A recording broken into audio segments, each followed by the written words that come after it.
Hey, I'm glad that you guys are here. My name is Wimbai. If we haven't met, I'm one of the pastors here. And if we haven't met, I would really love to meet you at the end of the service. And we are continuing this week with our series that we started last week. Pastor Justin did a very good job introducing this challenge that we took up upon ourselves as a congregation to say, how can we align most closely with the words of Jesus? How can we align most closely with what the relationship that Jesus calls us to? And so we took on this challenge that is called the Red Letter Challenge. And most of you are familiar with this from, at least for some of us that have looked at Bibles and different versions of the Bibles. When you look at the Bibles, so many versions of our Bibles have the words of Jesus printed in red. And so it's so fitting for us to say, if we're going to actually live by the words of Jesus, then we need to look at the red letters in our versions of the Bibles. And so we're going through this series for the next 6 weeks where we're figuring out and discovering how can we closely align with that relationship that Jesus calls us to.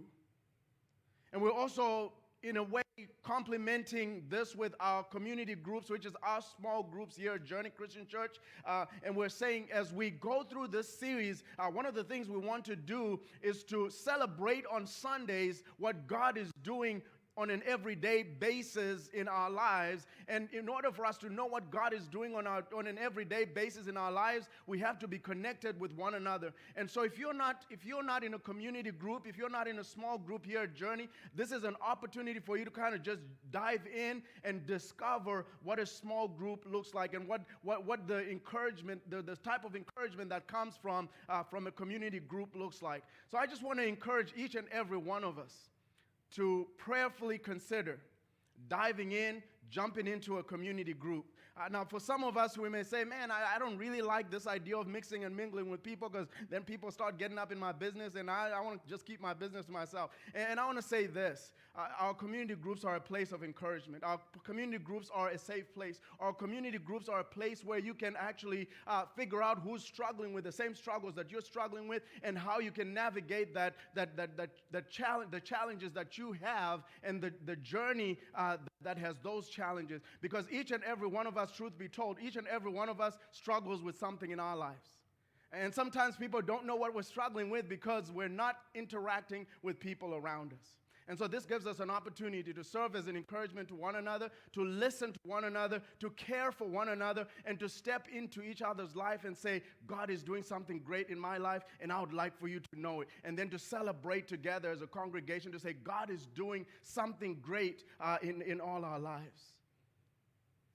So as we navigate this course of exploring Jesus' words the next few weeks, today I get the opportunity to share with you the first part of the five ideas that we kind of zeroing in on with the Red Letter Challenge, and that is the idea of being. And I want to just start it off with this question, and just personalize it and maybe just reflect on it. Who are you?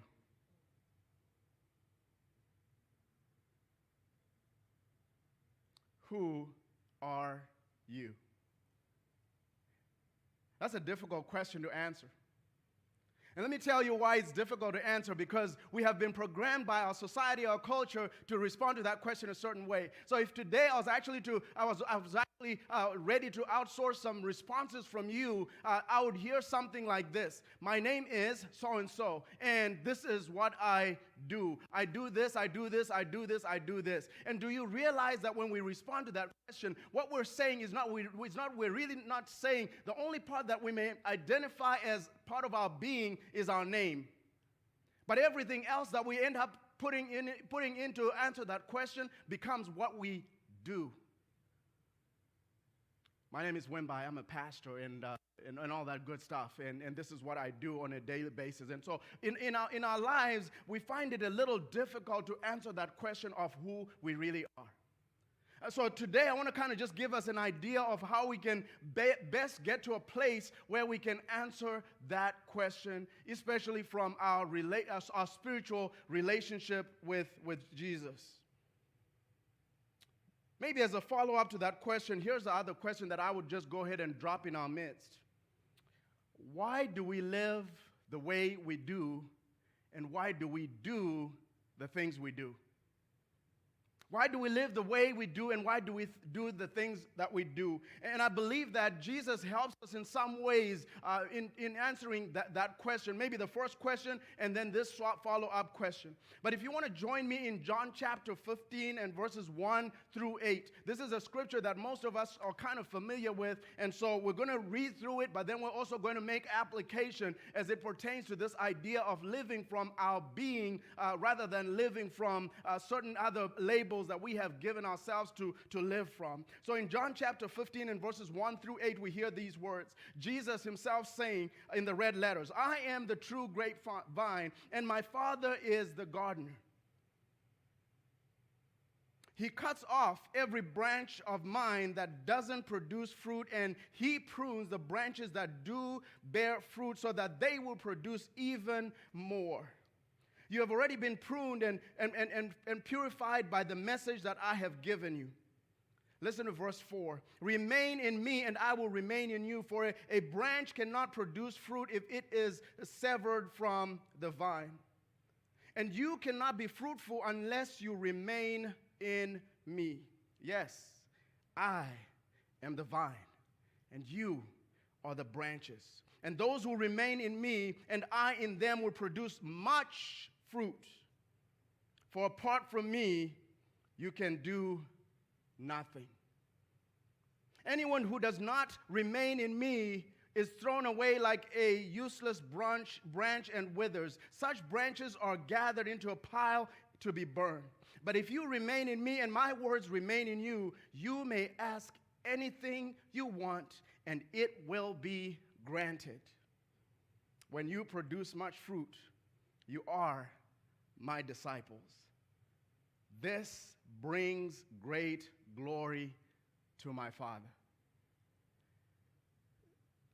Some of us are familiar with those words. We've heard those words over and over, and maybe those words you've kind of had an expositional sermon that has a different twist to it in terms of bearing fruit, or maybe in terms of being true disciples. But I want to look at it from this perspective. What does this scripture say to us about this idea of being rather than doing? And I want to give us this bottom line as we start off. And so if you don't catch anything in the course of this whole interaction, or in the course of this talk, catch this: that being gives clarity and meaning to how we live and what we do.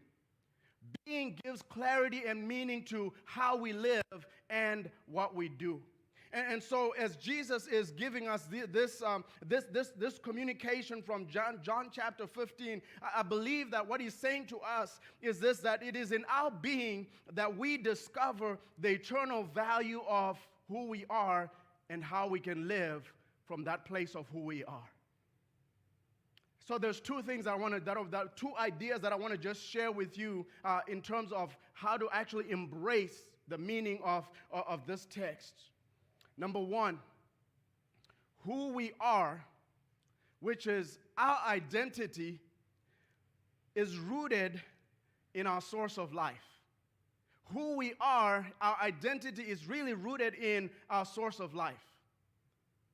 Let me just go ahead and illustrate it this way. I come from Southern Africa. And in Southern Africa, one of the things that, yes, go ahead. I've got some South Africans in the house, so I am glad. Y'all are, no, not really. But the reality is, in Southern Africa, we have this idea of a deep communal sense of life, rather, where what you do is open to the scrutiny of anybody and everybody around you. But then what that does too is that it actually shapes your identity in a certain way. So if I was to be asked today, if I was back home in Southern Africa, if I was to be asked who I was, I would say, my name is Wembai Mutonono. I am the son of Davis and Margaret Mutonono. And then I would begin to talk about the whole lineage of my family. And why is it that I go through that whole idea of stating the whole lineage of my family? Because at one point, someone will catch somebody in my family line that they can say, yes, I can tell that you are from this family because you have taken the traits of maybe your grandfather or maybe your great-grandfather or maybe your daddy or maybe your mama. And so they'll actually identify you based on where you're from.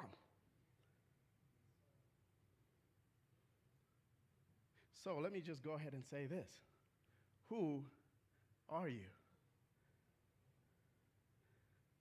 Don't answer that loud now.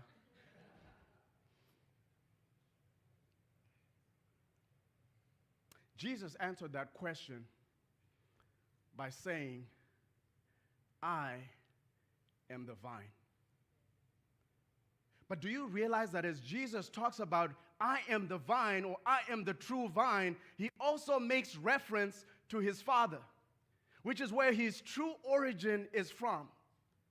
And so without the Father, then Jesus wouldn't be. And without the Father, Jesus wouldn't be who he is. And so he makes it certain to us to say, I am the true vine, but then there is also my Father who is the gardener. And then he wants to invite us into this relationship of being two. And so what he says is, I am the vine and you are the branches. We are connected. There is an intimate relational connection that exists between the Father, the branches, and the vine. Who are you? And like I said, if I were to ask for each and every one of us in this room to actually give a response to that simple question of who are you, I would get numerous answers that reveal and describe ourselves, not so much in who we really are, but so much in what we do. Jesus, as he speaks those words to us, there's a reminder that has some depth to it. And the reminder is this, that your being comes before your doing. Your being comes before your doing.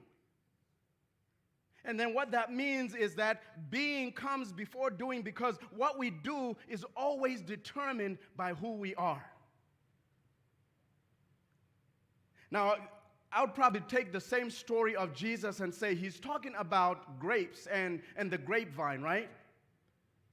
At the end of it, when he talks about the fruit, what kind of fruit would you think comes from a grapevine? Grapes, right? So he's not talking about apples, is he? He's not talking about what's the fruit that is common here? Satsumas, right? He's not talking about satsumas. He's not talking about apples. He's not talking about oranges. He's talking about the grapes that grow from the grapevine. The reality, I think, is this. Our identity is rooted in our source of life. If we are going to be a fruit-producing people, we're actually going to be connected to the grapevine, right? If we're going to be a grape-producing people, we're actually going to be connected to the true vine. And I think Jesus is also teaching us this idea that before we are called to do anything for him, and this is very, very interesting because when you look at the way that we live out our lives as Christians today, one of the things that we probably do very, very well is we do things for Jesus. We do things for Jesus. And there's nothing wrong with doing things for Jesus. But the reality is, as Jesus is unfolding some of this idea of living from a better perspective, he's saying that before we're called to do anything for him, we're called to spend time with him. And so the words that he used in that scripture is abiding. Abiding is this idea of sitting with, spending intimate time with, getting fed from the source, getting fed from the source of life. And if Jesus is the source of life, then we can safely and boldly say that we are rooted in Jesus, who is our source of life. And that is the very, very foundational and maybe most powerful way that we can define our identity, is that I am deeply rooted in the source of life, who is Jesus, the one who calls us to abide in him. And when he says that, what he's saying is connect deeply with me. Before you do anything, actually have a deep relational connection with me. However, in our desire to follow Jesus, we often jump into action and forget that our doing really actually springs out of our being with Jesus.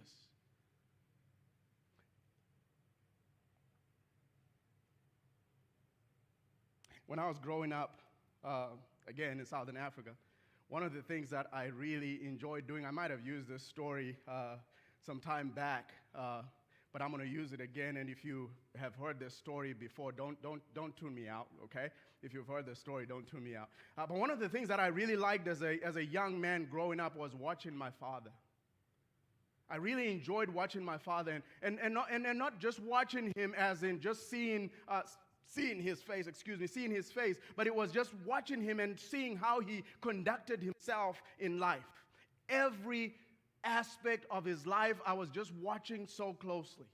I don't know, maybe there was a part of me that was kind of just trying to figure out, is he for real, or is he, just putting this up for me so that I can take it on as a son and maybe grow up better. But what I really realized, that my father was genuine, he was real, and whatever you saw of him that's who he was.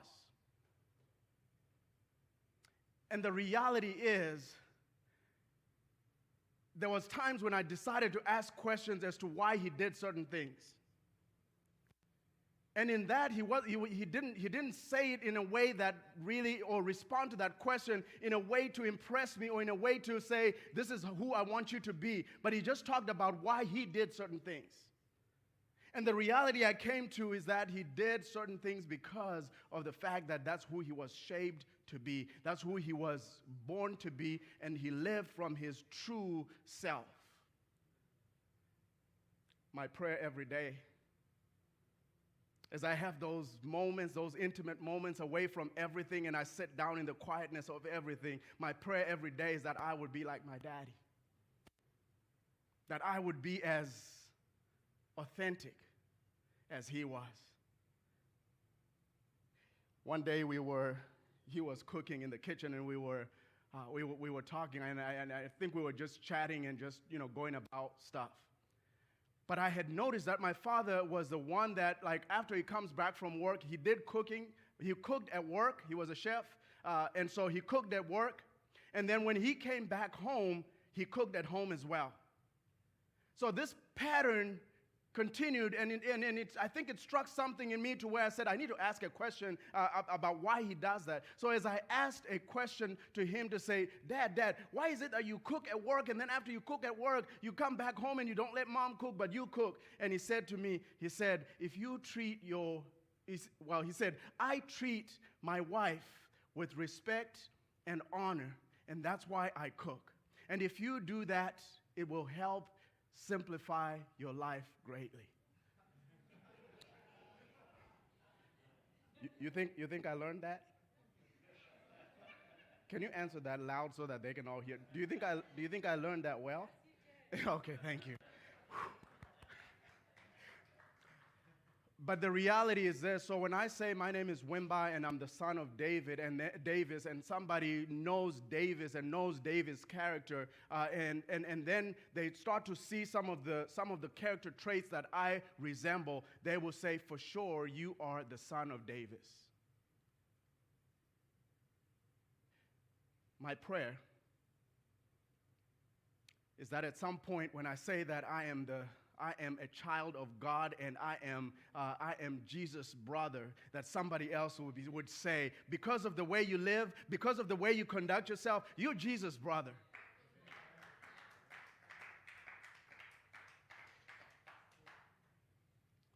in Mark chapter 1, verses 9 through 11, we see that Jesus sets the pertinent pattern for living and doing from being. Listen to this. One day Jesus came from Nazareth in Galilee, and John baptized him in the Jordan River. As Jesus came up out of the water, he saw the heavens split apart and the Holy Spirit descending on him like a dove.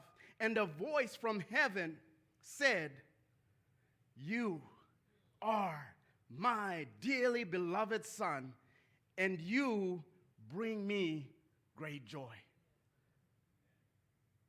Man, that's like the best of being right there. You are my Son, and you bring me great joy. Could God say that about us? I think God could say that about us, but we have to live from this place where Jesus calls us, where he says who you are and maybe who you are becoming or who you will become later is rooted in your source of life. And if your source of life is in him, then you are actually going to get to that point where God has said, "You are my beloved daughter. You are my beloved child, and with you I am well pleased."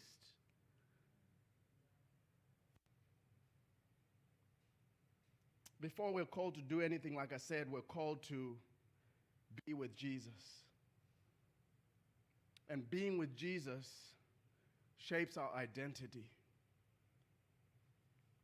So when you look at the Bible, you hear Jesus say, "You are, you are, you are."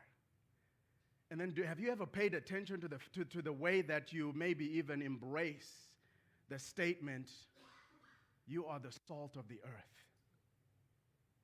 Have you ever paid attention to the way that you maybe you embrace the statement, "You are the light of the world"? Because in those statements, Jesus is actually speaking into our lives to say, this is your true being. This is your true self. You are the salt of the earth. You are the light of the world.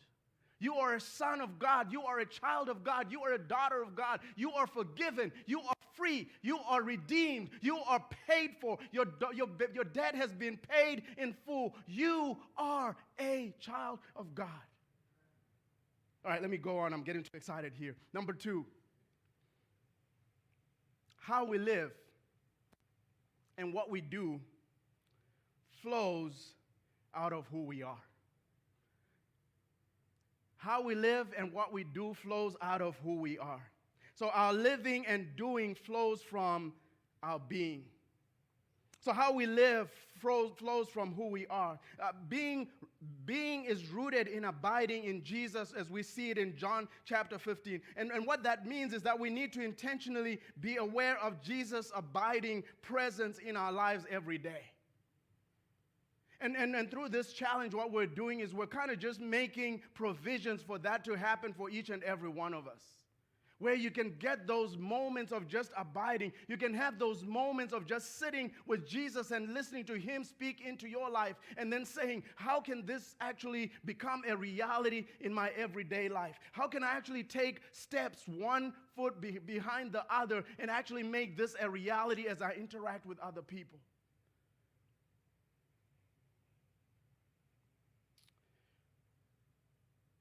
There's need for intentionality. And then there's need for us to actually unplug from the world and actually engage with Jesus. When you look at the way that Jesus called his first disciples, he called them one after another. But then when they came into his life space, he didn't just send them to go out and start doing ministry. What he did was he spent time with them, shaping them and molding them and teaching them and helping them embrace the reality of what the Christian life really calls us to. And so the disciples went through this time of just training and watching Jesus as their example each and every day. And it was from that time then that it was from that platform rather of learning and watching and seeing Jesus that they were able to actually say, we have been empowered and we can go out and make a difference in the world. And I think we have the same set for us today. And what that means is that a balanced life of being and doing will always nourish both our spiritual restoration and our application of the spiritual disciplines and spiritual ideas that we need to live by. We need intimacy and activity. We need solitude and engagement. We need interior and exterior practices. We need calling and character. We need rest and work. And all these in balance bring us to a place where we actually live the Christian life just like Jesus would have us live. Remember the passage, Psalm 46, verse 10, which says, "Be still and know that I am God. I will be exalted among the nations, and I will be exalted in the earth." When we realize and we get to that place where we respond to this idea of knowing and being still and knowing that He is God, we find our balance at that point. John chapter 7 and verses 3 through 5, we see this picture of Jesus' brothers saying to Jesus, "Leave Galilee and go to Judea so that your disciples there may see the works that you do. No one who wants to become a public figure acts in secret," is what they said to him. If you want to become a public figure, you can't act in secret. So since you're doing these things, show yourself to the world. For even his own brothers did not believe him, the scriptures say. But I think the idea that we get from that is that his brothers were realizing that he had actually spent some time sitting for long and really discovering who he was, and he was ready now to be a public figure. He was ready now to go out and show himself as one who was sent by God. I want to just close with a few observations for us about living from being, and then we'll have the worship team come up. Actually, if you guys can come up, that would be great. But let's remember this when we talk about the idea of living from who we really are, living from our authentic self, that being acknowledges that God is in control. When we actually function and live from our being, we acknowledge each and every day with our behaviors and with our lives that God is in control. Being acknowledges that the Christian life is one of faith, and that means one of risk. Being produces humility. Being is about spiritual renewal through knowing God. Being is about thoughtfully, prayerfully, and intentionally bringing what the Bible teaches to bear upon every aspect of our everyday lives. That question, one more time. Who are you? Who are you? And my hope and prayer is that as we answer that question, however we're answering it, that we'll be able to answer it the way that Jesus wants us to answer it. That He is the vine, we are the branches, and then the Father is the gardener.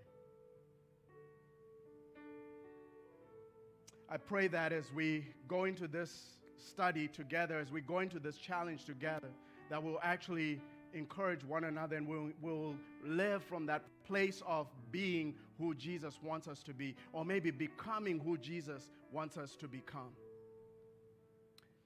I want to remind us as we close that we have 4 tables which represent 4 of the community groups that we're starting with, the small groups that we're starting with. And if you will, please stop by any of those 4 tables and sign up.